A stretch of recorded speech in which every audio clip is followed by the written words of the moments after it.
Patayin mo si BBM, si Lisa Araneta, at si Martin Romales. No joke. No joke. Nagbilin na ako, ma'am. Pag namatay ako, sabi ko, huwag ka tumigil hanggang hindi mo mapatay sila. And then he said yes. Ay totoo ka naman, wala namang maniniwala sa'yo na joke-joke yun. Ay manggugurgur ka ng tao tapos yung tao na gugurgurin mo at iniutos mo, presidente, asawa ng presidente, spokesperson, ipapagurgur mo. Ang tanong dito, sino yung tao na kinausap mo o baka binayaran mo? Hindi mo naman siyempre sasabihin na for free lang yan or for malasakit ang panggugurgur o pag-uutos mo ng gurgur. No? So ibig sabihin, pala nito, ipapagurgur mo because of Atty. Lopez. Kasi kahit yung ama mo, kung ano sabihin ng ibang vlogger, okay lang sa'yo. Tapos pagdating dito kay Atty. Lopez, talagang war freak at pinakita mo ang pagiging violente mo.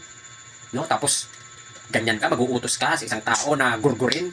At saka wala magpaplano sa iyong gurgurin ka kasi nasa sa inyo yun, nasa pamilya nyo yun na mahilig magpagurgur na pag hindi sumunod sa inyo, ipagugurgur nyo. Ang tanong dito at ang dapat imbestigahan ay ikaw kung sino yung taong inutusan mo na gurgurin ang mga Marcos. Ganun ka na ba talaga ka violente? At ganun ka na ba ka desperada?